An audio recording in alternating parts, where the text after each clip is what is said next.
তারপর দর্শকদের সামনে পকেট পরোটা কাজুদার সম্বন্ধে কিছু একটা বলো, যদি একটু ভালো হয়। দেখো, ওই ব্যাপারে আমি কিছু বলতে পারবো না, তবে পকেট পরোটা বলে কিছু হয় না, ওটা গাঁড়ের পরোটা বলাই ভালো। কেন? পকেট পরোটা তো ঠিকই আছে। আচ্ছা, তুমি আমায় বলো, তোমার প্যান্টের পকেট কোথায় থাকে? প্যান্টের পকেট? প্যান্টের পকেট তো আমার টুনটুনির কাছে থাকে। তাহলে ওই পকেটে যদি পরোটা রাখা হয় তাহলে তোকে গাঁড়ের পরোটাই বলা হবে, তাই না? কিন্তু কাজুদা বলেছে তো জামার পকেটে রাখতে। ঠিক আছে, আর কোনো কথা হবে না, নো কমেন্ট, ভাড় মে যায়, ভাড় মে যায়। ঠিক আছে, বাদ দিয়ে দিলাম।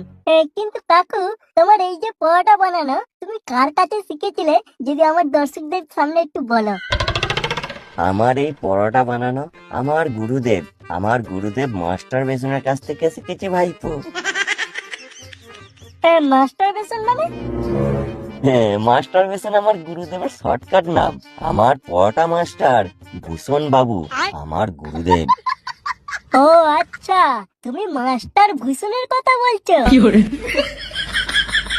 তাহলে বন্ধুরা, তোমার শুনতে পেলে যে কাকার পরোটা গুরুদেব মাস্টার বেসন।